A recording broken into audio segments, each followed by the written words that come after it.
السلام علیکم دوستوں، سفر پر نکلا جب اس میدان میں پہنچا جس کے بارے میں اس کے باپ لقمان حکیم نے نصیحت کی تھی، تو اس کے کنارے ایک پانی کا چشمہ ملا۔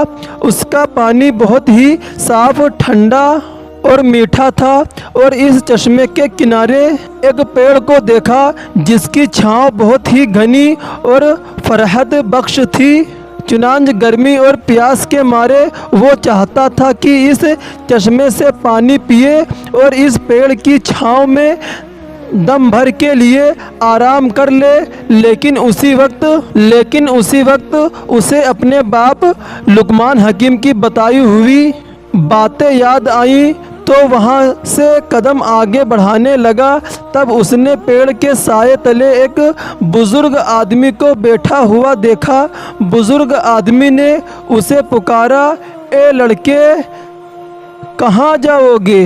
ایسی دھوپ میں اور ایسی سخت گرمی پڑ رہی ہے، اس چشمے کا ٹھنڈا پانی پیو اور ذرا چھاؤں کے تلے دم لے لو، میرے پاس آ کر بیٹھو۔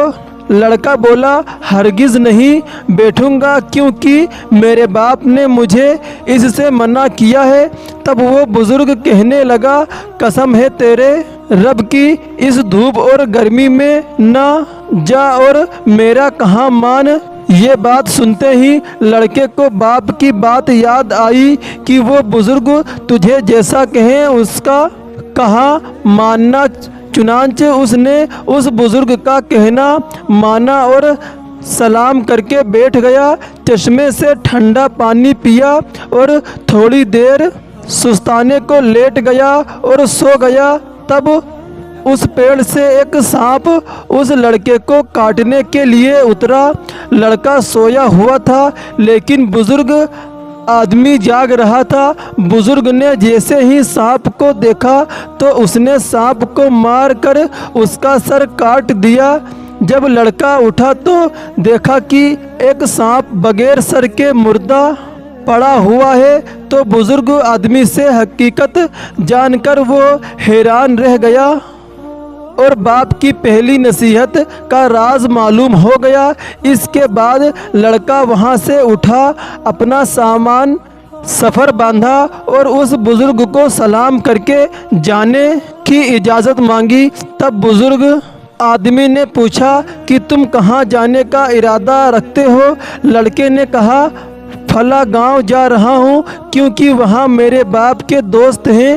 بزرگ نے کہا، اگر تم کہو تو میں بھی تمہارے ساتھ چلوں۔ لڑکے نے کہا، بہت اچھا، آپ بھی چلیے۔ تب دونوں اس گاؤں کی طرف چل دیے۔ دونوں گاؤں پہنچے تو وہاں کے لوگوں نے پوچھا کہ تم کون ہو اور کہاں سے آئے ہو؟ تب لڑکے نے کہا، میں حکیم لقمان کا بیٹا ہوں اور یہاں تجارت کی غرض سے آیا ہوا ہوں۔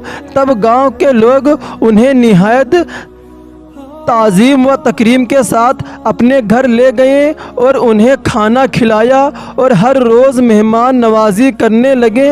ایک دن ان لوگوں نے کہا، اے لڑکے، ہماری قوم میں ایک عورت نہایت خوبصورت، نیک بخت، مالدار اور حسب و نسب میں درست ہے۔